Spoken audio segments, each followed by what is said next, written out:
అయితే స్వామీజీ ఇప్పుడు ఆహారం అన్నారు కదా, సాత్విక ఆహారం అని చెప్పి. అంటే మాంసాహారం తినే వాళ్ళు కూడా ఉంటారు.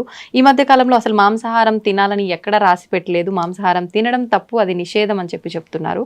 మరి నిజంగా మాంసాహారం తినడం తప్పు అయితే మనకు కొన్ని ప్రాంతాల్లో దేవతలకే బలిచ్చి దాన్ని నైవేద్యంగా నివేదన చేసి తినే ఒక సాంప్రదాయం కూడా కొన్ని ప్రదేశాల్లో ఉంది. మరి మాంసాహారం నిషేధం అని ఎలా చెప్తారు? కరెక్ట్, మీరు అన్నది. దేవతలు బలి అడుగుతారు, ఆ బలి వాళ్ళకి ఇవ్వాల్సిందే. బలి ఇచ్చినారు, మళ్ళీ ఇచ్చిన దాన్ని ఇంటికి తెచ్చుకొని తింటున్న దేవుడు. అలా తెచ్చుకో నీ జిహ్వ చాపల్యానికి దాన్ని దేవుని పేరు చెప్పి బలి ఇచ్చి నువ్వే తింటున్నా. దేవత తింటుగా. కానీ దేవత కోడిని అడిగింది, మేకను అడిగింది, దున్నపోతును అడిగింది. ఓకే, ఏ మేక, ఏ కోడి, ఏ దున్నపోతు అనేది మనకు అర్థం కాక అవి ఇస్తాను. మనలో ఒక కోడి ఉంది, మనలో ఒక మేక ఉంది, మనలో ఒక దున్నపోతుంది. ఏంటి స్వామి? వాటిని బలి ఇయ్యరా అంటుంది. అవేంటి? కోడి ఏమంటుందమ్మా? కుక్కురుకు అంటుంది. కోరిక కోరిక కోరిక అని మనం అంటున్నాంగా. అవసరమైనటివి, అవసరం లేనటివి, దిక్కుమాలిన కోరికలు కోరుకుంటాండామే. నీ అతి కోరికలోనే ఆ కోడిని నాకు బలి ఇచ్చేరా. ఎంత నువ్వు కోరికలు తగ్గించుకుంటే నువ్వు అంత హ్యాపీగా ఉంటావు.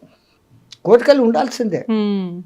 అతి కోరికలు, దురాశ కోరికలు, ఆశ దురాశ అంటాం కదా, అత్యాశ, అవి ఉండకూడదు. ఆశ ఉండాల, కోరికలు ఉండాల. నేను బాగుండాలా, సమాజం బాగుండాలా, అందరూ బాగుండాలా. ఇది ఎట్లుంది? నేనే బాగుండాలా అనేది ఎట్లుంది? అటువంటి కోడిని నాకు బలి.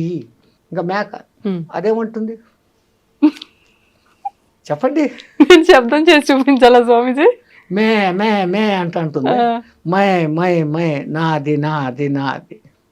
అమ్మో, ఇంత అర్థం ఉంది. నాది కాదురా, మనది మనది అనడం నేర్చుకో.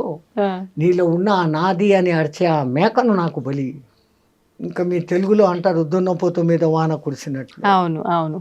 ఎవడు ఎట్లా పోతే పర్వాలే, ఎవడు మంచి చెప్పినా వినేది లేదు, నా దారి నాది. అవును, అదే బఫెలో అంటారు కదా దున్నపోతుని ఇంగ్లీష్లో. ఇప్పుడు మనం అందరం బఫెలోలమే. అంతే అంటారా? ఎందుకంటే బఫేలోకి పోయి డిన్నర్ చేస్తాం కదా. కరెక్టే కదమ్మా. ఆడ ప్లేట్ ఎత్తుకొని పిచ్చకాడలాగా కూర వేయి, పప్పు వేయి, సాంబారు వేయి అని అడుక్కుంటా తినేది, నిలబడి నడుచుకుంటా తినేది. దున్నపోతులే కదా ఆ పని చేసేది. మనం ఏం చేస్తాం? శుభ్రంగా ఒక పీట కూర్చుని ఇంకో పీట ఎత్తుగా వేసి, భోజనానికి ఎత్తు పీట వేసి, మనం చాప మీద కూర్చొని దాన్ని 3 సార్లు సంప్రోక్షణ చేసి దేవునికి అర్పించి ప్రసాదంగా తింటాం. అది తినే పద్ధతి. అన్నం తినేటప్పుడన్నా ప్రశాంతంగా కూర్చోకుండా వాటితో మాటలు, ఈయనతో మాటలు, ఆడొక చెంచా ఈడొక చెంచా, ఏం తిండేది? మాకు టైం లేదు కదా. ఒకసారి అడిగాడు ఒక ఆయన, ఏం నాయనా ఇంత లేటుగా వచ్చినావు? బఫేకి పోయి వస్తున్నావు. అవును, నువ్వు బఫేల్లో పోయి వచ్చినావు, బఫేల్లో అయ్యి వచ్చినావు. ఏం స్వామి అన్నాడు. మళ్ళీ బఫేలో చేసే పని నువ్వు చేస్తాడు. అది పోతా పోతా గట్టి కనపడిందంటే తింటా పోతానే ఉంటావు. సో ఆ లక్షణాలు కావు నీలో ఉన్న ఆ అలసత్వము, అవికారత్వము. అటువంటి దున్నపోతు నీలో ఉంది. నువ్వు దున్నపోతు కాదు, మనిషివి. నీలో ఉన్న ఆ దున్నపోతుని మాకు బలి దేవతలు కొడతారు. వాళ్ళు కోరుకున్న అసలు బలి అది. మనం జిహ్వ చాపల్యానికి నోరై మసాలా పక్కింట్లో ఎవడో వండాడు, మనం వండాలి. ఇంకా కొంతమంది వాడి కోడికూర తినాలని ఉంది, ఇంట్లో తినకూడదు అని అన్నారంటే వాడికి ఆ రోజు పూనకం వచ్చేస్తుంది. అమ్మోరు నన్ను అడిగారు 2 కోళ్ళు ఇయ్యి అని. ఇంకా సచ్చినట్లు అమ్మోరు అడిగారు, కోళ్ళు ఇస్తారు. ఇచ్చినాడంటే వీడి ఇంటికి తెచ్చుకొని దాన్ని జుట్టు పీకి, కోడి పీకి, అది సచ్చేటప్పుడు అది ఎంత బాధపడుతూ వస్తుందో ఆ బాధే మనకి ఇప్పుడు శాపాల. ఈ దిక్కుమన్న కొత్త కొత్త రోగాలు, ఈ ప్రకంపనాలు, ఈ ప్రకృతి ప్రకోపాలు వచ్చేదానికి కారణం ఆ జంతు ఘోష. మరి ఇప్పుడు సాత్విక ఆహారం అంటే మొక్కలకు కూడా ప్రాణం ఉంటుంది కదా గురూజీ, అది కట్ చేసిన తర్వాత దాన్ని కూడా చంపినట్టు అవదా? మేక కాలు ఇంచేసి కోసుకొని తిన్నాం, మేకకు మళ్ళీ కాలు వస్తుందా? రాదు. మీరు చెట్టు నరికేయండి, చిగురు వస్తుంది మళ్ళీ. దేవుడు మనకి ఇచ్చాడు ఇది. ఇప్పుడు మాంసాహారం తినే జంతువులను మనం ఏం పేరు పెట్టి పిలుస్తాం? క్రూర జంతువులు అంటున్నాం. కూరలు ఉన్నాయి దానికి, దాని పేగుల డిస్టెన్స్ తక్కువ, అది ఒకసారి తిన్నాక 4-5 రోజుల వరకు దానికి అరగదు. ఆ, బాగా తిని నిద్రపోతున్న సింహం దగ్గరికి మీరు పోయినా అది మళ్ళీ మన మీద పంజా విసరదు. మ్హూ. అది ఫుల్లీ సాటిస్ఫైడ్. ఆ, దానికి ఆ తిండి దేవుడు ఇచ్చాడు. ఓకే. దాన్ని క్రూర జంతువు అని పిలుస్తుండవు. మ్, మరి నువ్వు తింటున్నప్పుడు నువ్వు ఎవడివి? మ్, నువ్వు క్రూరుడివే. అవును. రెండవది, మాంసాహారం వండేటప్పుడు దాంట్లో దిక్కుమాలిన మసాలాలన్నీ వేస్తారు ఆ కంపు రాకుండా. మ్, మ్. ఈ మసాలాలు మనలో తమో గుణాన్ని రజో గుణాన్ని పెంచుతాయి. ఆహా. బాగా కారం తినండి, మ్, కంట్లో నీళ్ళు వచ్చేంత కారం తినండి. ఎవడో ఒకడు ఒక మాట అనగానే హై నన్ను అంటావా అంటారు, వెంటనే వస్తుంది కోపం. వస్తుంది. అవును. ఈ కోప ప్రకోపాన్ని కామ ప్రకోపాన్ని పెంచేది కారణం మ్, మనం తింటున్న ఆహారం. ఆహారం. తో మనకు దేవుడు ఈ కాయగూరలు పండ్లు ఎన్ని ఇచ్చాడు. మ్, మీరు అన్నట్లు నిజంగా దాంట్లో కూడా ప్రాణం ఉంది, కానీ దాంట్లో మళ్ళీ చిగురించే శక్తి ఉంది. మ్, మ్. దీంట్లో అట్లా లేదు. అది ఒకసారి చచ్చిపోయింది, ఇంకా మళ్ళీ అది బతకదు అది. అవును. అయితే ఇప్పుడు మనం తీసుకునే ఆహార ప్రభావం వల్లే మనకు వచ్చే ఈ ఆరోగ్యానికి సంబంధించిన ఇబ్బందులు అనుకున్నాం కదా స్వామీజీ. మరి ఇప్పుడు చాలా వరకు మనం చేసుకున్న కర్మలను బట్టి మనకు ప్రతిదీ వస్తుంది అంటాం కదా. అంటే కొంతమంది ఎటువంటి ఆహారం తీసుకున్నా కూడా మంచిగా ఉన్న వాళ్ళు ఉంటారు.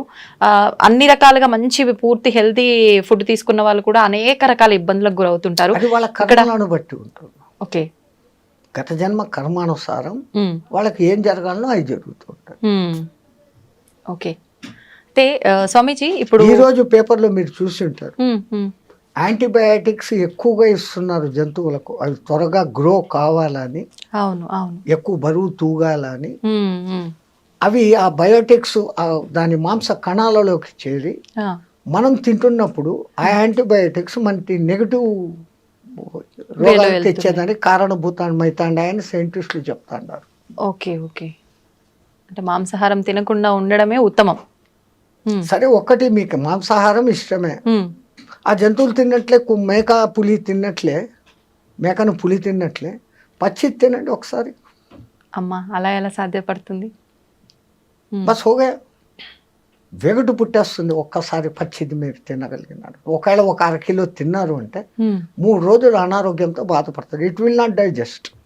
దాన్ని చండాలంగా ఉడకబెట్టి దాంట్లో ఏందేందో మసాలాలు వేసి మిగిలితే మళ్ళీ ఫ్రిడ్జ్లో పెట్టి 2వ దినం వేడి చేసి ఇట్లాంటి ఫుడ్లన్నీ తినడం మూలంగానే మన మెటబాలిజం, టైం క్లాక్ అన్నీ దెబ్బతింటాను. కొన్ని ప్రాంతాల్లో పచ్చి మాంసం తినే మానవులు కూడా ఉన్నట్టుగా మనం చూస్తుంటాం. వాళ్ళు హ్యాబిచ్యువేటెడ్, వాళ్ళకు తరతరాలుగా వాళ్ళ జీన్స్ అది ఉంది. ఓకే. మనము తరతరాలుగా భారత రామాయణ కాలాల నుంచి ఆ ఋషిమునులు అందరూ కూడా సాత్వికాహారమే. అంతెందుకమ్మా, ఇప్పటికిప్పుడు భూమి మీద నీళ్లలో కాదు, నీళ్లలో తిమింగలాలు ఉంటాయి, భూమి మీద ఉండే అత్యంత బలమైన ఎత్తైన జంతువు ఏది? ఏనుగు. ఇంకా రెండోది ఖడ్గమృగం. అది పరిగెత్తా వచ్చి ఒక వ్యాన్ గుద్దిందంటే వ్యాన్ 3 పల్టీలు కొట్టి ఎగిరిపోతుంది. ఆ 2 తినేటి ఏంటి? గడ్డి. బలము తినే మాంసాహారంలో లేదు. కాయగూరలలో ఉన్నంత విటమిన్లు, ఖనిజాలు, లవణాలు మాంసాహారంలో లేవు.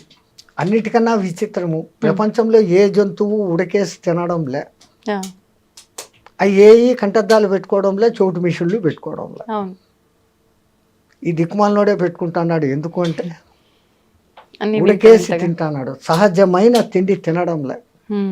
అందుకే ఇప్పుడు సహజ ఆహారము, పండ్లే తినండి, జ్యూసులే తాగండి, మళ్ళా పాతకాలం టైటిల్లోకే వస్తున్నాం.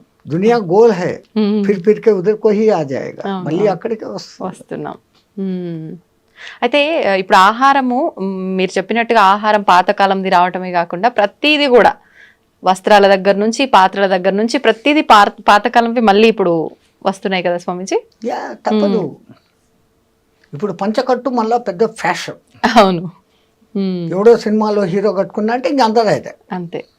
ఈ గొర్రెదాటుడు వ్యవహారం వదిలిపెట్టి ఇంకోతో కంపారిజన్ వదిలిపెట్టారు. ఫస్ట్ నేనుగా ఉంటాను, నా వరకు నేను ఉంటాను, నేను బాగుంటే లోకము బాగుంటుంది. ఆ ఫీలింగ్తో ఉండగలగాలి.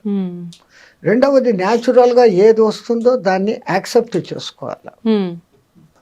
పరమాత్ముడు ఒరే జాగ్రత్త పడు అని ముందు కొంచెం సైట్ తగ్గిస్తాడు. వెంటనే కంటద్దాల షాపు పోతాం, కళ్ళు పెట్టుకుంటాం. పండ్లు ఊడగొడతాడు, పండ్ల డాక్టర్ దగ్గర పోతాం, కొత్త పండ్లు కట్టుకుంటాం. వినకుండా చేస్తాడు, చెవిటి మిషన్లు పెట్టుకుంటాం. అన్నిటికన్నా ముందు ఆయన ఇచ్చే లెటరు తెల్ల జుట్టు, వెంటనే డై కొట్టుకుంటాం. అక్కడనే డై మొదలైంది మన డై. సో ఈవిడ ఎక్కడ మన మాట వినడం లేదు, నేను ఎత్తుకొని అక్కడ చెప్పడు. ఇంకా ముందు 3-4 సార్లు చెప్పాడు, అన్ని అవకాశాలు అయిపోయినాయి. వినుకోకపోతే ఇంకా డైరెక్ట్గా ఎక్కువపోతాడు. సో ప్రకృతిలో లోబడి నువ్వు జీవించినప్పుడు ఆ ప్రకృతి నిన్ను కాపాడుతుంది. ధర్మో రక్షితి రక్షిత. మనం ప్రకృతికి విరుద్ధంగా పోతున్నాం, చెట్లు కొట్టేస్తున్నాం, అడవులను నరికేస్తున్నాం. అడవుల్లోని జీవాలు ఊరి మీద పడతాయి. ఓ పులి ఊరి మీద పడింది. అది ఎందుకు పడింది? అది ఉన్న ప్రదేశాన్ని నువ్వు కట్టేసి ఇల్లు కట్టుకున్నావు. అది ఎక్కడికి పోవాలి? దానికి స్థలం లేకుండా చేస్తున్నావు. దాని మానాన దాన్ని వదిలిపెట్టి నువ్వు అడవిలో కాకుండా నీకు ఉన్న కొద్ది స్థలంలో నువ్వు కట్టుకుంటే లే, ఒక్కడు ఉండేదానికి 6 బెడ్రూమ్లు ఇల్లు కట్టుకుంటాడు. అవసరమా? మరి ఇవన్నీ ప్రకృతికి విరుద్ధంగా జరుగుతున్నప్పుడు భగవంతుడు అంటే ఆపే ప్రయత్నం చేయాలి కదా. ఒక్కొక్కసారి ఆ భూకంపము అనేది భూమాత క్షమయా ధరిత్రి, భరిస్తుంది భరిస్తుంది భరిస్తుంది. అమ్మ కూడా అమ్మ అమ్మ అని 10 సార్లు పీక్తాడు, ఒకసారి పీక్తుంది కదా. తల్లి అయినా కానీ దండిస్తుంది. అట్లాగనే ఆ భూమాత భరించి భరించి భరించి ఇది ఈ జీవహింస, ఈ తవ్వకాలు, ఈ దమనకాండ అంతా చూసి చూసి చూసి ఏ రోజో ఒకరోజు కొంచెం అట్ట కదిలిద్దిస్తాడు. 2 సెకండ్లు కదిలితే చాలు, అంతా అతలాకుతలం. జై శ్రీరామ్ హో జాతా. ఈ మధ్య కాలంలో ఇలాంటివి భూకంపాలు, జలప్రలయాలు చాలా వరకు వచ్చిన సందర్భాలు ఉన్నాయి కదా స్వామీజీ. అంటే ఇవన్నీ పాపాలు ఎక్కువైపోవడం వల్లే అని అనుకోవచ్చా? ఇప్పుడు ఇంతకుముందు ఇంత వాహనాలు లేవు, అవును, వాతావరణం కాలుష్యమైంది, అవును, ఓజోన్ పొర దెబ్బతినేంత లెవెల్కు పోయింది. కార్బన్ డైఆక్సైడ్, కార్బన్ మోనాక్సైడ్ ఈ 2 పెరిగిపోయినాయి. అవును. పోనీ వాటిని గ్రహించుకొని ఆక్సిజన్ ఇచ్చే చెట్లను ఏం చేస్తున్నారు? నరికేస్తున్నారు. ఏమైపోతుంది మళ్ళీ? అదేమో ఎల్నినో ప్రభావం అనేది ఏర్పడి సముద్రాల ఉష్ణోగ్రత పెరుగుతుంది. అది పెరిగితే ఏమవుతుంది? సముద్రం ముందుకు రాను మొదలు పెడుతుంది. మెల్లగా ఈ ఓడరేవులు బోడరేవులు మెల్లమెల్లగా మునగను మొదలు పెడతాయి. అయితే ఇప్పుడు ఇలాంటి ప్రళయాలు వెంటగా రావటం వల్ల చాలా మంది అంటే ఎవరికి తోచినట్టుగా వాళ్ళు ఇంకా యుగాంతం వచ్చేస్తోంది, కలియుగం అంతమైపోతోంది, ఇలాంటివి 2025లో ఎక్కువ రాబోతుంది. కలియుగము మన వాళ్ళ లెక్క ప్రకారం 4,32,000 సంవత్సరాలలో ఇప్పుడు కృష్ణ పరమాత్మ కాలం చేసిన టైం నుంచి ఇప్పటికి లెక్కేసుకుంటే కలియుగ ప్రవేశం కృష్ణ పరమాత్మ పోయిన తర్వాత పరీక్షత్తు రాజ్యం చేసేసిన తర్వాత అక్కడి నుంచి కలియుగం మొదలైంది. అంటే మహా అంటే 5,200-300 సంవత్సరాలు నడిచాయి మన లెక్కల్లో. Okay okay. ఆ లెక్కల్లో ఇంకా 4,00,000 సంవత్సరాలు కలియుగం ఉంది. ఆ యుగాల పేర్లు ఆ మహానుభావులు ఎంత అద్భుతంగా పెట్టారు, ఎంత క్యాలిక్యులేషన్ ఉంది దాంట్లో. అవును. 4,32,000 సంవత్సరాలు టోటల్ చేయండి, 9 వస్తుంది. 4, 3, 2, 9. దాని పేరు కలియుగం. దానికి 2 ఇంతలు ద్వాపర యుగం. అది 8,64,000 సంవత్సరాలు టోటల్ చేయండి, మళ్ళా 18. కలియుగానికి 3 ఇంతలు త్రేతాయుగం, 12,96,000 సంవత్సరాలు టోటల్ చేయండి, 18. ఓకే. కలియుగానికి చాతుర్ 4 ఇంతలు కృతయుగం, 17,28,000 సంవత్సరాలు టోటల్ చేయండి, మళ్ళా 9. ఓకే. ఈ 4 యుగాలు కలిస్తే ఒక్క మహాయుగం. దాని టోటల్ ఎంత వస్తుంది? 43,28,000 సంవత్సరాలు టోటల్ చేయండి, మళ్ళా 9. 9 అనేది సర్వం ఖలిత్వం బ్రహ్మ. 3, 6, 9 సంఖ్యలకు ఎంతో ప్రాధాన్యత ఉంది అని మన శాస్త్రజ్ఞులు చెప్తే మనం నమ్మం. శంఖంలోంచి తీర్థం వస్తే బాగుంటుంది, ఇంగ్లీష్ వాడు చెప్తే నమ్ముతాం. అంతే. ఓ టెస్లా అనే ఒక ఇంజనీరు ఫారెన్లో, ఓకే. ఆయన ఈ 3, 6, 9 ప్రకారమే యూనివర్స్ అంతా కూడా నడుస్తుందని ప్రూఫ్స్తో చూపించాడు. ఆ అంకెల విచిత్రం కూడా అంతే తమాషాగా ఉంటుంది. రెండో ఎక్కాన్ని మీరు క్యాల్కులేట్ చేయండి. 2, 4, 6, 8. అది 3తో కలిసినప్పుడు 6 వచ్చింది. 2 3 6, 2 4 8, 2 5 10, మళ్ళా 1, 6 20, 2 6 12, మళ్ళా 3తో కలిసింది. 3తో వస్తుంది. ఇట్లా ఏది చేసినా కానీ 3 6తో కలిసినప్పుడు ఏ సంఖ్య అయినా కానీ మళ్ళీ దాంతో మిక్స్ అవుతుంది. అది కానప్పుడు అది వివిధ సంఖ్యలను చూపిస్తుంది. 1 నుంచి 9 వరకు అంకెలేసి 3ను రౌండప్ చేయండి, 6ను రౌండప్ చేయండి, 9ను రౌండప్ చేయండి. మిగతాటి క్యాలిక్యులేషన్ చేస్తే ఈ 3 6 9తో కలిసినప్పుడు అది ఆ సంఖ్యను చూపిస్తుంది. మిగతాటప్పుడు అంతా తమ ఇండివిజువల్ నెంబర్స్ చూపిస్తుంది. 3 3 9, 3 4 24, మళ్ళీ 6, అది అంతా 3 6 9 చూపిస్తుంది. ఇంకో సంఖ్యను చూపించట్లే. అట్లాగనే 6వ ఎక్కను తీసుకోండి.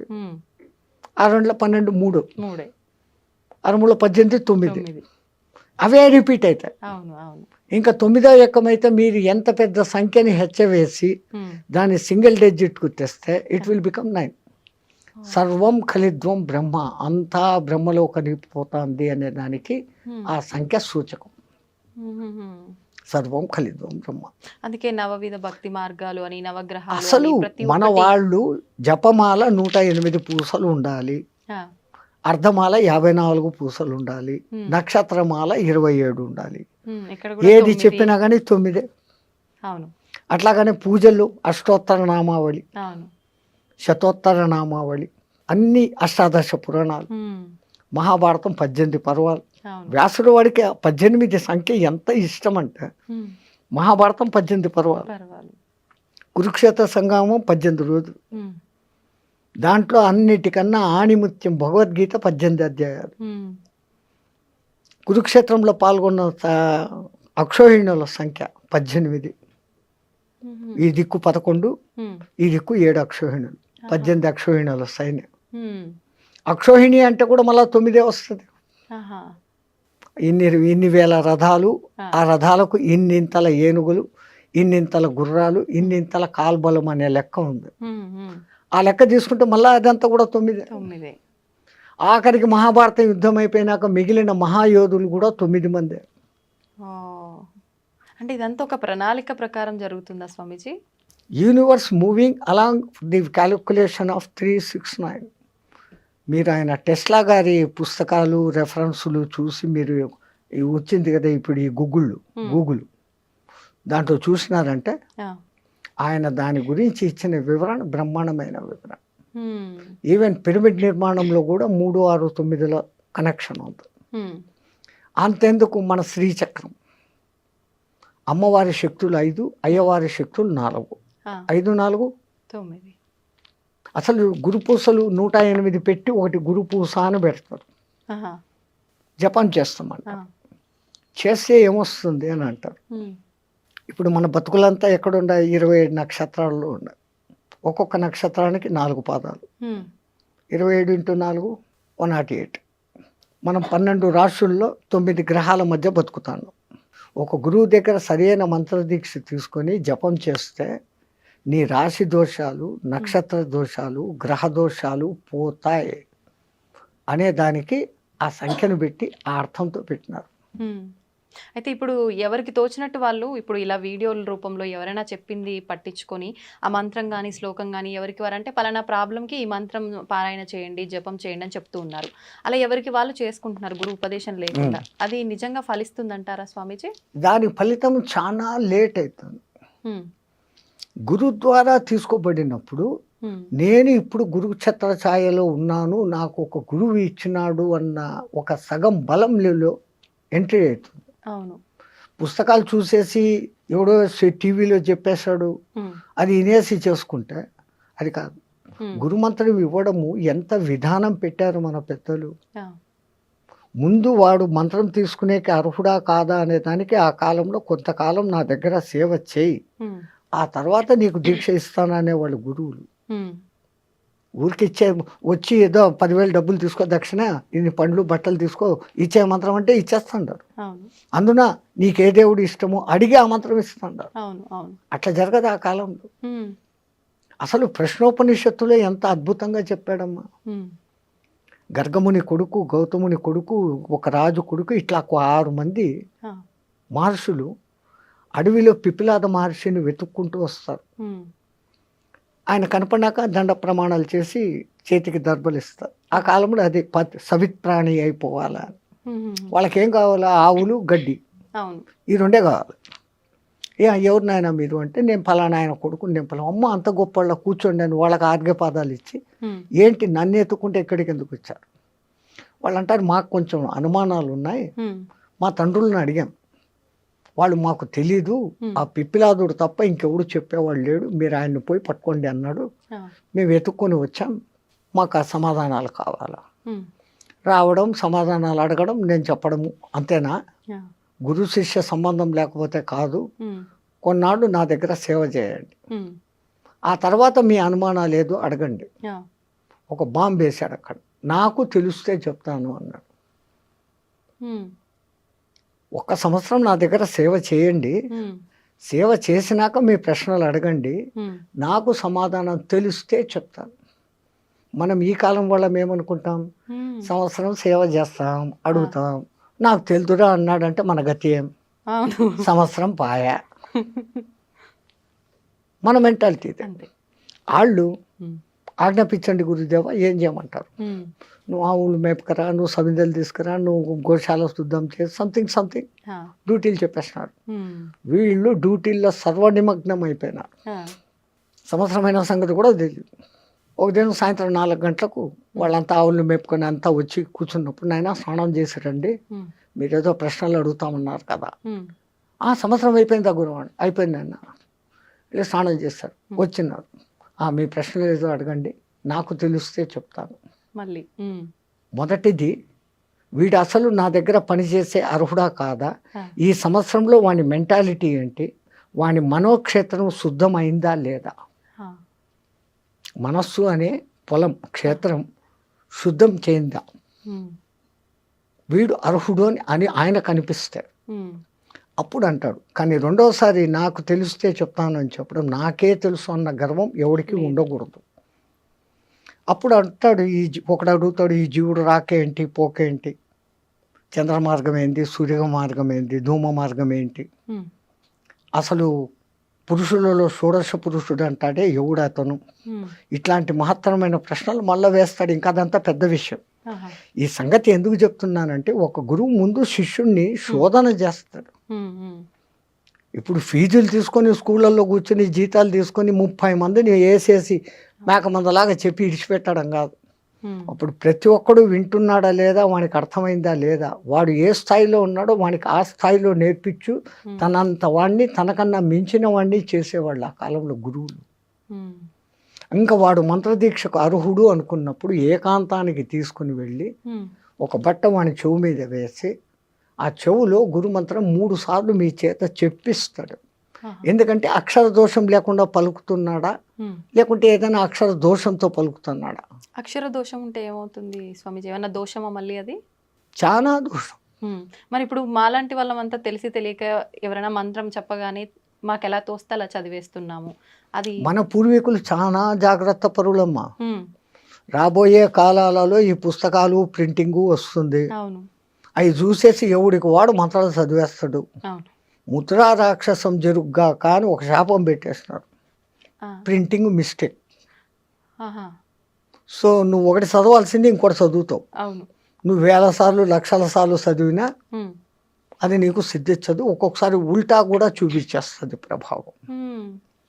ఒక ఉదాహరణ, ఇంద్రుని సభలో త్వష్ట ప్రజాపతి కొడుకు ఒకడు ఉండేవాడు. వాని పేరు త్రిశూరుడు. పేరుకు తగినట్లు వానికి 3 తలకాయలు. ఒక తలకాయతో వేదం చదివేవాడు, ఒక తలకాయతో సురా తాగేవాడు, అమృతం తాగేవాడు, రాక్షసుల సహవాసంతో ఒక తలకాయతో సారాయి తాగాడు. ఆ, ఇంద్రుడు ఎన్నోసార్లు నువ్వు త్వష్ట ప్రజాపతి కొడుకురా, ఇదేం దుర్మార్గం బుద్ధి, తాగకూడదు తాగకూడదు. ఉమ్, ఆడు ఇనుకోలే. ఇంద్రుడు 3 తలకాయలు నరికేశాడు. త్వష్ట ప్రజాపతి కోపం వచ్చింది. ఆయనకు ఉన్న శక్తి ఇంద్రుడిని చంపేంత శక్తి కాదు. ఇంద్రుడు అంటే మీకు ఈ సినిమాల్లో చూపించే ఇంద్రుడు కాదు. ఉమ్, ఎవడో తపస్సు చేసుకుంటా పాడు చేసేదానికి అవును. రంభ ఊరోసుని పంపాడు, ఆ, ఏమో చేశాడు అని మనకి ఈ కథలే తెలుసు. అవును. ఇంద్రుడు అంటే ఎటువంటి వాడు అంటే ఒకడు తపస్సు చేస్తుంటే ఉమ్, వాడిలో ఇంకా కామము క్రోధము ఉందా లేదా ఉమ్, అని టెస్టింగ్ చేస్తాడు. ఉమ్, ఉమ్, ఆ టెస్టింగ్లో వాడు ఓడిపోయినాడు అంటే వాడు పూజ అర్చన చేస్తున్న ఏ దేవునికైతే తపస్సు చేస్తున్నాడో వాడి దగ్గరికి పోయి ఉమ్. వాడిలో ఇంకా కామ క్రోధాలు పోలే, ఇప్పుడే వరం ఇయ్యద్దు, హీఈస్ నాట్ ఫిట్ అని చెప్పే డ్యూటీ ఆయనది. ఇప్పుడు మాలాంటి వాళ్ళ ప్రతి ఒక్కరు చేసే పూజల్లో కూడా ఇలానే జరుగుతుందంటారా? ఇంకా వినండి ఇది. ఆ, ఆ, ఆయన తనకున్న శక్తులన్నిటినీ ధారపోసి ఒక యజ్ఞం చేసి ఒక మహారాక్షసుడిని పుట్టించాడు, వృతాసురుడు అనేవాడిని. వృత్తాసురుడు. వృతాసురుడు. నీకు మంత్రం చెప్తా, దాన్ని 7 రోజులు నిత్యపారాయణ చేయి, ఉమ్, నీకు ఇంద్రుని చంపే శక్తి వస్తుంది అని. ఆ మంత్రం ఏందో చెప్పు అంటాడు. ఉమ్, ఇంద్రశత్రు వివత్వ స్వహ అంటాడు ఆయన. అర్థం ఏంటి? శత్రువు అయిన ఆ ఇంద్రుడు నా చేత చచ్చిపోగాక అని దాని అర్థం. ఆహా. కానీ ఆ రాక్షసుడు చదివేటప్పుడు ఇంద్రాశత్రు వివద్వ స్వహ అన్నాడు, దీర్ఘం తీశాడు అంతే. ఉమ్, ఇంద్రశత్రు వివద్వ స్వహ, ఇంద్రాశత్రు వివద్వ స్వహ. ఈ రెండో పదానికి అర్థం ఏమైంది? ఉమ్, ఇంద్రుని శత్రువు అయిన నేను నాశనమైపోదును కాక. అయ్యా. అట్లాగానే వృతాసురుడు ఇంద్రుని చేతిలో చచ్చిపోయాడు. స్వామీజీ, ఇప్పుడు ఈ తరం వాళ్ళలో చాలా వరకు ఆధ్యాత్మిక భావన కానీ దైవ చింతన కానీ చాలా వరకు తగ్గుముఖం పడుతుందని చెప్పాలి. ఒకవేళ ఎవరైనా పూజలు చేసినా భక్తిని ప్రదర్శించినా కూడా అది ఒక ఆడంబరం లాగా మనం ఎంత స్తోమతగా చేశాము అనే దానిపైన శ్రద్ధ ఉంటుంది తప్ప ఎంత భక్తితో చేశాము అనే దానిపైన శ్రద్ధ ఉండట్లేదు. నిజంగా అసలు ఎలా ఉండాలి ఈ ఆధ్యాత్మిక భావన అనేది? ఈ తరం వాళ్ళు ఆధ్యాత్మిక భావనలోకి మార్గంలోకి రావాలంటే మన నిత్యం చేసే విధి విధానాలన్నీ ఏ రకంగా ఉంటే బాగుంటుంది? ఈ మైకులు, ఈ కరెంటు లేనప్పుడు ఉన్న భక్తి వేరే, ఈ మైకులు వచ్చినాక వేరే. మైకులు వచ్చిన కొత్తలో కూడా గణపతి నవరాత్రులు 9 రోజులు ఆ గణపతి పాటలు తప్ప రెండోది ఉండేది కాదు. అవును. ఇప్పుడు దిక్కుమాల ఇంగ్లీష్ పాటలు, సినిమా పాటలు అన్నీ పెట్టి పారేస్తున్నాం. జాగరణం అని చేసే శివరాత్రి, జన్మకో శివరాత్రి అని చెప్పే శివరాత్రి, ఆ రాత్రి అంతా సినిమాలు చూస్తూ గడుపుతా ఉన్నారు. అవును. పెద్దవాళ్ళు పెట్టిన ఇంటెన్షన్ వేరే. జన్మకో శివరాత్రి అని ఎందుకన్నారు? ఈ శివరాత్రి అయిన మరుసదినమే నువ్వు ఉంటావో లేదో గ్యారంటీ లేదు, మళ్ళా ఇంకో శివరాత్రి చూస్తామనే దానికి ఛాన్స్ లేదు. అందుకని ప్రతి శివరాత్రిని ఈ జన్మకో శివరాత్రి అన్నట్టు చేసుకో. ఉదయం నుంచి ఆహారం తినకుండా ఉండి రాత్రంతా దైవనామ స్మరణతో గడుపుతూ మేలుకొని మరుసదినం 12 గంటలకు ఉద్వాసన. అట్లాగనే మన వాళ్ళు ఏకాదశి ఉపవాసాలు పెట్టించారు. అది వాళ్ళు ఎంత దూరపు ఆలోచన అంటే సంపూర్ణమైన సైన్స్ ఉంది. ఇప్పుడు ఒక జపాన్ శాస్త్రవేత్త 36 అవర్స్ ఫాస్టింగ్ అనే ఒక విధానాన్ని కనిపెట్టి నోబెల్ ప్రైజ్ తెచ్చుకున్నాడు. ఏకాదశి ఉపవాసం అదే కదా, ద్వాదశి ఉద్వాసన అంటాం. ఏమైతుంది? 36 అవర్స్. అంతే.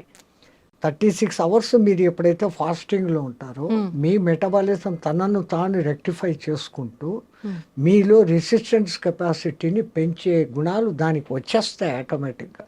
ఓకే.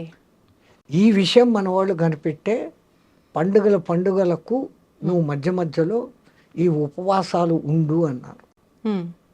ఇంకో అర్థం కూడా ఉంది. ఆవాసం అంటే వాని పక్కనే కూర్చోవడం అనే అర్థాన్ని తీసుకొని వీళ్ళు టిఫిన్లు కాఫీలు అన్నీ లాగిచ్చేస్తూ దీనికి ఎప్పటికీ రెస్ట్ ఇవ్వకుండా పోతే వీడి శరీరం తొందరగా శిథిలమవుతారు. అంత దూరదృష్టితో మన వాళ్ళు అసలు పండుగలు అని పెట్టడంలోనే ఎంత అర్థము. మీ తెలుగు మాటలు మహా గొప్పవి తల్లి. పండుగ చేసుకో, నిన్ను నువ్వు పండుగ చేసుకో.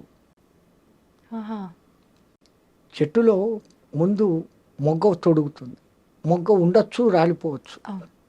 మొగ్గ పువ్వు కాదు, పువ్వులోనే రాలిపోవచ్చు. పువ్వు పిందెగా మారుతుంది, పిందెగా రాలిపోవచ్చు. కరెక్ట్. కాయ అవుతుంది, కాయ రాలిపోవచ్చు. పండుగ అయ్యేదానికి ఎంత శ్రమ ఉందో నీ జీవితాన్ని నువ్వు పండుగ మార్చుకో. ఆ అర్థంతో పెద్దవాళ్ళు పండుగ అని పెట్టారు. మనం పండుగ చేసుకుంటే ఇంకా పొద్దు హాలిడే, లేని పిండి వంటలంతా పొద్దున్న నుంచి సాయంత్రం దాకా తినడమే, సినిమాలకు పోవడమే. ఇది ఎట్లయిపోయింది. ఎక్కడ జరుగుతుంది పొరపాటు అంటే, పెద్దవాళ్ళు మన సాంప్రదాయం ఇది, ఇలాగే ఉండాలని వాళ్ళు కూడా చెప్పక, ఏందో ఆ పథకాలు చింతాడు, మేము అనుభవించాము, మా వాళ్ళు జాలిగా అన్నా ఉండని, అరే పండగకు నీ ఇష్టం వచ్చినట్లు ఉండరా అనేసి పెద్దవాళ్లే ఫ్రీనెస్ ఇస్తాడు. తప్పు ఎక్కడ జరుగుతుందంటే, ముందు తల్లి తండ్రి వీళ్ళు మామూలు విద్యావంతులే కాకుండా ఆధ్యాత్మిక పరంగా ఒక తల్లి ఉన్నప్పుడు, ఒక జిజియాబాయి శివాజీని తయారు చేసింది, ఒక యశోద కానీ ఇంకోళ్ళు కానీ కృష్ణుడు తయారు చేసింది. తల్లి ఇంట్లో మొదట, అందుకే హోమ్ డిపార్ట్మెంట్ అంటాం, ప్రధానికన్నా హోమ్ డిపార్ట్మెంటే పవర్ఫుల్. హోమ్ డిపార్ట్మెంట్ బాగుంటే అన్నీ బాగుంటాయి. అట్లాంటిది ఈ కాలపు తల్లుల బాధ్యత, పిల్లవాళ్ళలో భక్తి బీజాలు కూడా నాటాలి. ఇప్పటి నుంచే భక్తి ఎందుకు, రిటైర్డ్ అయినాక చూసుకుంటాం. రిటైర్డ్ అయ్యేంత వరకు నువ్వు ఉంటావా? సరే ఉన్నా, అప్పుడు ఆ మంత్రాలు, స్తోత్రాలు, ఉపవాసాలు శక్తి నీ మెటబాలిజంలో ఉంటుందా? ఇప్పటి నుంచి అలవాటు చేసుకుంటే నీ బాడీ ఆ రోజుకు కూడా అక్కడే సహకరిస్తుంది. అందుకే విద్యాభ్యాసం చేసేవాడికి మన వాళ్ళు 4 వ్యవస్థలు పెట్టారు. బ్రహ్మచర్యం, విద్యాభ్యాస కాలం అంతా కూడా మంచి విద్య నేర్చుకో, ఆ తర్వాత గృహస్థాశ్రమంలోకి ప్రవేశించు, ఆ తర్వాత కొడుకులో పెండిళ్ళు అయిపోయినాక భార్యను అనుమతి తీసుకొని నువ్వు వస్తావా ఉంటావా, అక్కడ మన ఇద్దరం స్నేహితులు అన్నట్లు వానప్రస్థం. ఆ చిట్ట చివరిది సన్యాసం, సర్వసంగ పరిత్యాగం. అంత 4 వ్యవస్థలు మన వాళ్ళు పెట్టారు. ఈ భక్తి తగ్గిపోవడానికి కారణము మనమే. చెప్పిన శాస్త్రం ప్రకారం చేసి తీరాలా అని ఒక గట్టిగా చెప్పేవాడు లేకపోయి, do as you like, do as you like అనే వ్యవహారానికి దిగబడి కాంప్రమైజేషన్లోకి రాబట్టి ఇట్లా జరుగుతుంది. గణపతిని, మట్టి గణపతినే తయారు చేయాలి. అది మళ్ళీ నిమజ్జనం చేస్తే నీలో నుంచి వచ్చింది తేరా తుజుకో అర్పణ అన్న భావన. అట్లానే శివార్చనలు చేస్తే బంకమన్నుతో నది పక్కనే శివార్చన లింగం చేసి నీళ్లు పోస్తూ ఉంటే అది మళ్ళీ కరిగిపోయి మళ్ళీ నదిలో కలిసిపోతుంది. నీది నీకే అర్పణం అన్న భావన. ఇంతింత అర్థాలతో మన వాళ్ళు పెట్టినారు. ఇప్పుడు యాక్రిలిక్ లింగాలన్నీ సెటప్ చేసి దానికి లింగాభిషేకాలు, పూజలు, దీపారాధన. ఆ బర్త్డే పొద్దు 50 బర్త్డే అంటే 50 దీపాలు వెలిగించి 50ని ఊది పారేసి కేక్ కట్ చేసుకొని తింటాడు. మనది దీపాలు ఆర్పే సంస్కృతి కాదు, దీపాలు ముట్టించే సంస్కృతి. పూర్వీకులు ఏం చేసేవాళ్ళు, ఒకవేళ రాజవంశాల్లో వాళ్ళు వీళ్ళు బర్త్డేలు చేసుకోవాలంటే వాడు ఎన్నో బర్త్డే అయితే అన్ని గుళ్ళల్లో అన్ని దీపాలు వెలిగించి రావాలి.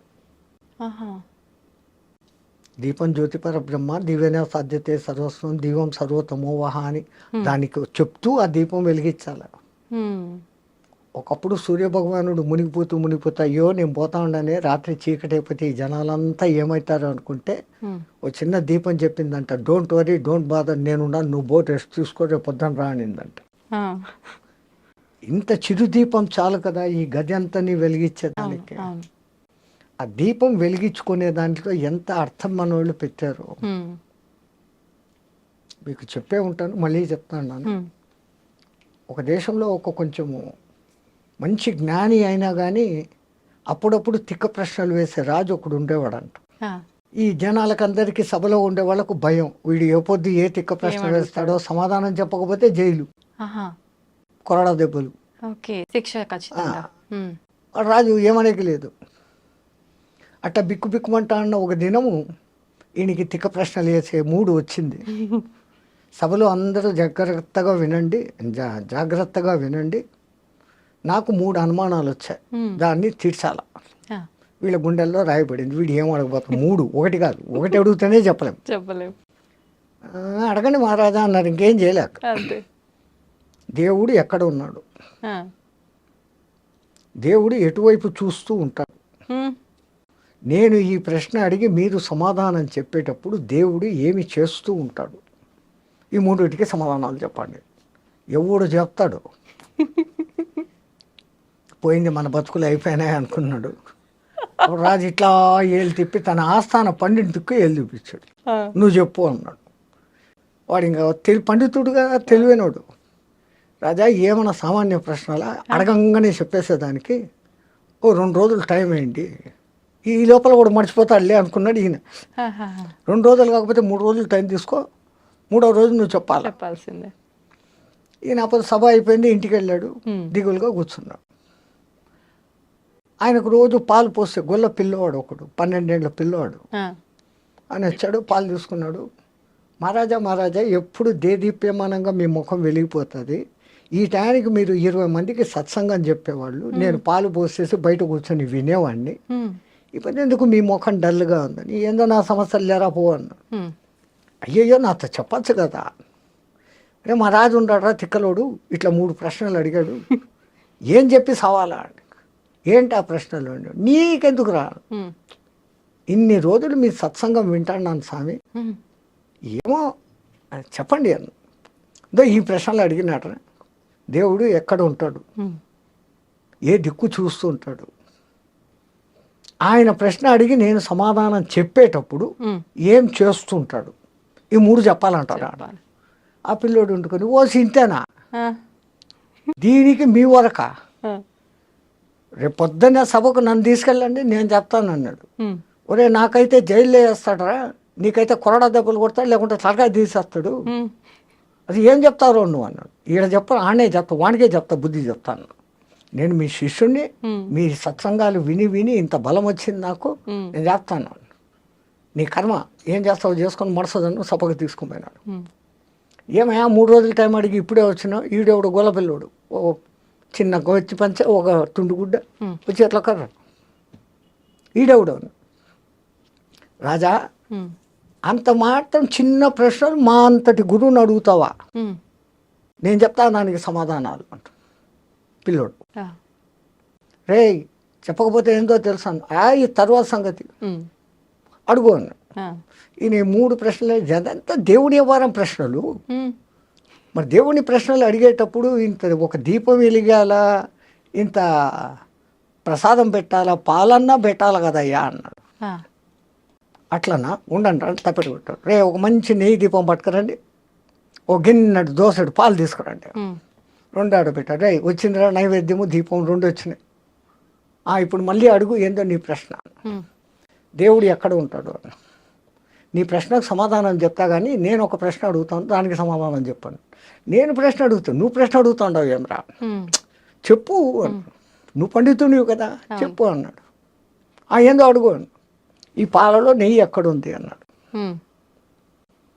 అంటే నువ్వు గొల్లోనివి నీకు తెలియదా, దాన్ని ముందు పెరుగు చేయాలా, ఆ పెరుగుని చిలకాల, వెన్న వస్తుంది, వెన్నను కరిగేయాలా, నెయ్యి వస్తుంది. అంటే ఈ పాలలో నెయ్యి ఉంది కదా, ఉంది అన్న. ఏడుంది అన్నాడు. పాలంతా ఉందిరా అన్నాడు. అట్లే దేవుడు నెయ్యిలాగా పాలలాగా ఈ ప్రపంచం అంతా ఉన్నాడు. దేవుడు ఎక్కడ ఉన్నాడు అనే దానికి సమాధానం దొరికింది. రాజుగారి బుర్ర పనిచేసింది. ఓ అమ్మో ఇడు ఎవడో తక్కువడు కాదు. ఇంకా 2వ దొరుకుతున్నావు. దీనికి ఏం చెప్తాడు, దేవుడు ఏ దిక్కు చూస్తున్నాడు రా రాజా, ఇప్పుడు వెలిగించినామే ఈ దీపం, దీని కాంతి ఏ దిక్కు పోతుందో చెప్పు అన్నాడు. దీపపు కాంతి అన్ని దిక్కులా పోతుంది అన్నాడు. దేవుడు చూడని దిక్కు లేదు, అన్ని దిక్కులా చూస్తున్నాడు. ఇంకా ఈయనకి టెన్షన్ వచ్చేస్తుంది. అని ఇది ఎట్లా చెప్తాడు ఇప్పుడు, నేను ప్రశ్న అడిగేటప్పుడు నువ్వు ఏం చెప్తావో, నువ్వు సమాధానం చెప్పేటప్పుడు ఆయన ఏం చేస్తుంటాడో చెప్పాలా. మరి 3వ ప్రశ్న తెలుసు కదరా మళ్ళా చెప్పమంటావా అని. అదే నాకు ఒక అనుమానం, నువ్వు ఇంత గొప్ప పండితునివి, ఎక్కడైనా అడిగేవాడు కింద చెప్పేవాడు పైన ఉండాలి కదా, నీకు ఆ జ్ఞానం లేదా అన్నాడు. అట్లనా అనేసి పీట వేసుకొని ఈయన కింద కూర్చొని రా సింహాసనం ఎక్కువ పైన కూర్చొని చెప్పు అన్నాడు. ఈడో సింహాసనం మీద గొల్లోడు కూర్చున్నాడు. ఇప్పుడు చెప్పు ఏందో ఆ ప్రశ్న అన్నాడు. మళ్ళా అడుగుతావు ఏందిరా, నేను ఈ ప్రశ్న అడుగుతున్నప్పుడు నువ్వు సమాధానం చెప్పేటప్పుడు దేవుడు ఏం చేస్తున్నాడు, ఇదే చేస్తుంటాడు, గొల్లోని సింహాసనం ఎక్కించినాడు, రాజుని నేల మీద కూర్చోబెట్టినాడు. అసలు దాంట్లో మర్మం ఏమంటే, చంచలమైన ఈ మనస్సులోకి గురుమంత్రం అనే పెరుగు వేసినప్పుడు అది చంచలత్వం పోయి స్థిరమవుతుంది. ఓకే. ఆ స్థిరమైన స్థితిలో నీ తపన అనే కవ్వం వేసి చిలికినప్పుడు అది వెన్నగా మారుతుంది. ఈ తపన తపస్సుగా మారినప్పుడు ఆ వెన్న కరిగి నెయ్యి అవుతుంది. ఈ నెయ్యి కరిగి ఇంకోటి అయ్యేది ఛాన్స్ లేదు. బూడిద నెయ్యి రెండు ఒకటే. బూడిదను మీరు ఎన్నిసార్లు కాల్చినా అది ఇంకో రూపు ధరించదు. నెయ్యిని ఇంకా ఎన్నిసార్లు కాల్చినా అది ఇంకో రూపు ధరించదు. చిట్ట చివరికి నెయ్యిగా మారిపోవడం, ఒక స్థిరత్వాన్ని పొందడం. పాలలో స్థిరత్వం లేదు, అది పెరుగు అవుతుంది. పెరుగు పెరుగులో నుంచి వెన్న వస్తుంది. వెన్న కరిగి నెయ్యి అయినాక ఇంకేమీ లేదు. అది దాని అర్థం. అట్లాగానే దీపం ఏ దిక్కు చూస్తుంది అన్నాను. అసలు ముందు దీపం ఏంటి? చంచలమైన మనస్సుని స్థిరంగా పెట్టి దాంట్లో భక్తి అనే నూనె పోసి గురువు ఇచ్చిన మంత్రం అనే ఒత్తి వేసి నువ్వు తప్పించినప్పుడు ఆరణిలో మంటలాగా పుట్టి ఆ జ్యోతి వెలుగుతుంది. అది మనలో పుట్టే జ్ఞానజ్యోతి. అందుకని మన పూర్వీకులు నీలో జ్ఞానజ్యోతి వెలగాలంటే ముందు భక్తి ఉండాలి. ఆ భక్తిని ఈ విధంగా నవవిధ భక్తులు ఉన్నాయి, ఇదేనైనా స్వీకరించు. ఈ నవవిధాలు కాకుంటే ఇంకా ఫైనల్ భక్తి ఇంకోటి ఉంది, వైరభక్తి. అంటే శత్రుత్వపు భక్తి. భగవంతుడి పైన కోపంతో వచ్చేదా స్వామీజీ? శత్రుత్వం. అసలు మనం దేవుణ్ణి 10 సార్లు తలుచుకుంటే శత్రువు 20 సార్లు తలుచుకుంటాడు. అవును. మీరు ఎవరికైనా 10 మంచి పనులు చేశారు, ఆ 10 మందిలో ఎవడో ఒక్కడు మిమ్మల్ని తలుచుకుంటాడు. అదే మీ మీద కోపం ఉండేవాడు మీ ఎదురు కనపడినప్పుడు అంతా లేదు, మీ ఫ్రెండ్ ఎవడైనా కనపడితే కూడా వాడు అట్ట చేశాడు, వాడిని పోతున్నాడు రోడ్డు మీద, వాడు అట్ట చేశాడు, వాడి పేరు 100 సార్లు చదువుతాడు. హిరణ్యకశిపుడు అంతే. ఎక్కడున్నాడురా హరి, ఎక్కడున్నాడురా హరి, ఈ ప్రహ్లాదుడు చెప్పిన దానికన్నా 100 సార్లు ఎక్కువ వాడు చెప్పాడు. వాడికి మోక్షం వచ్చింది.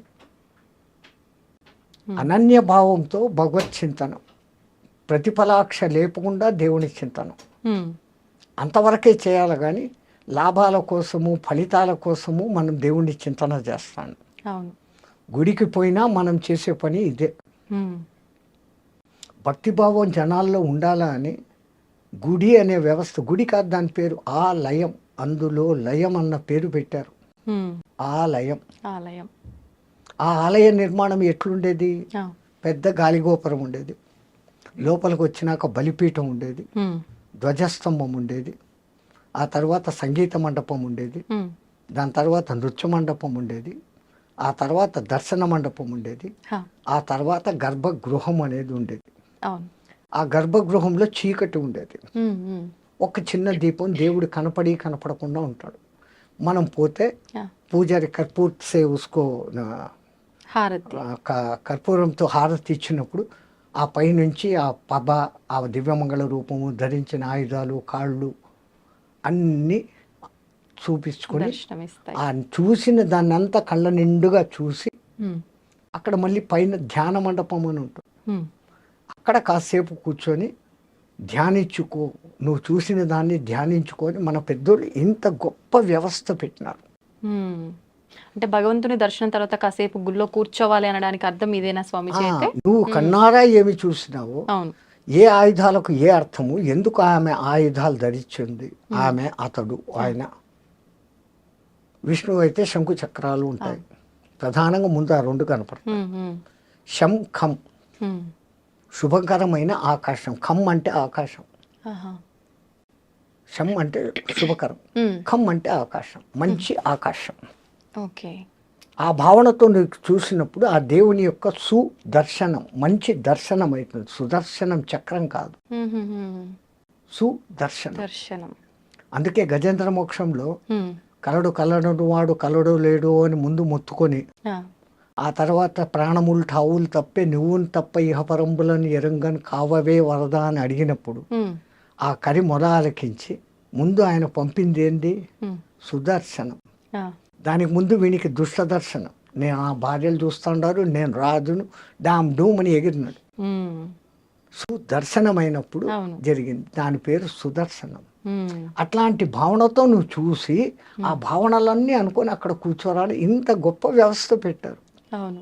మనమంతా ఆలయాలకు పోతుండం. ఉమ్, అన్నిటికన్నా మన పెద్దోళ్ళు చెప్పింది ఆలయం బయటనే చెప్పులు వదిలిపో. అవును.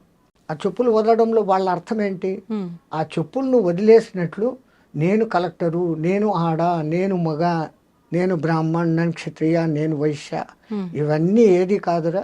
ఆ, నేను జీవాత్మ, నువ్వు పరమాత్మ, నీలో లయం అయ్యేదానికి, ఉమ్, నాలో ఉన్న దుర్గుణాలను బలి ఇచ్చేదానికి, నాలో ఉన్న సద్గుణాలను ధ్వజస్తంభంలాగా నిలిపేదానికి ఉమ్, ఇక్కడికి వచ్చాను అన్న భావనతో నువ్వు పోవాలా అని మన పెద్దోళ్ళు చెప్పులు బయట వదలమన్నా. ఓకే. ఇన్ని అర్థాలతో పెడితే ఉమ్, మనం ఏం చేస్తున్నాం? చెప్పులేమో బయట వదులుతున్నాం. చెప్పారు కదా అవును. పెద్దోళ్ళు, చెప్పులు బయట వదులు. అవును. చెప్పులు వదిలిపెట్టి గర్భగుడిలోకి పోయి దర్శనం చేసుకొని ధ్యానం చేసేదానికి ఒక్క నిమిషం అటు కూర్చొని లేచి ఉమ్, మళ్ళీ బయటకు వస్తాం. అవును. ఇంత చేసే ఈ టైంలో మనకు తెలియకుండానే ఒక కొత్త మంత్రం చెప్పిస్తాం. అది ఎవడూ చెప్పడు. ఆ మంత్రం మనకే వచ్చేస్తుంది. ఏంటి స్వామిజీ? బయట వదిలిన చెప్పులు ఉంటాయో పోయి ఉంటాయో. కొత్త చెప్పులు మొన్ననే కొనుక్కున్నా. అదే కదా ఈ తిప్పలే. అవును.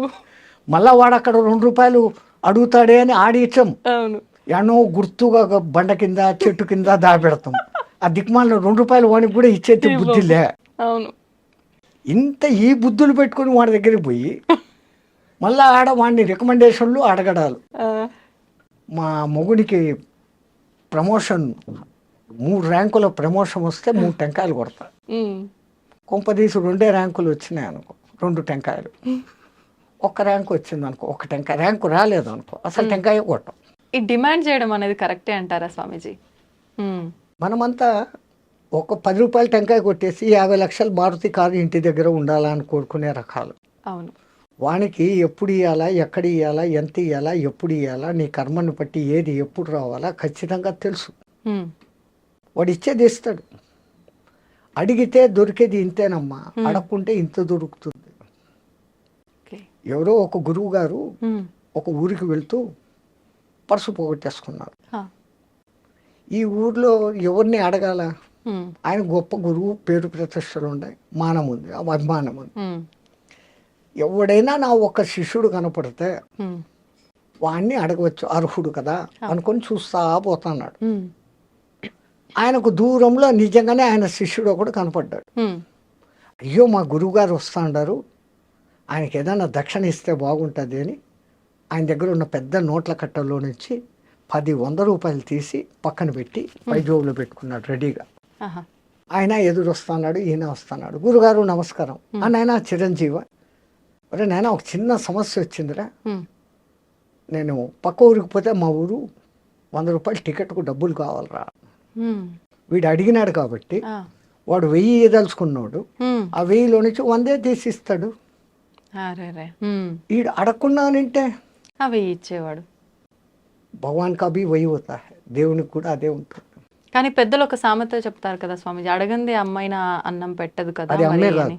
ఉమ్, ఆకలిరిగి టయానికి అన్నం పెట్టేది నిజమైన అమ్మ. ఏ అమ్మ అయినా కానీ అంతే.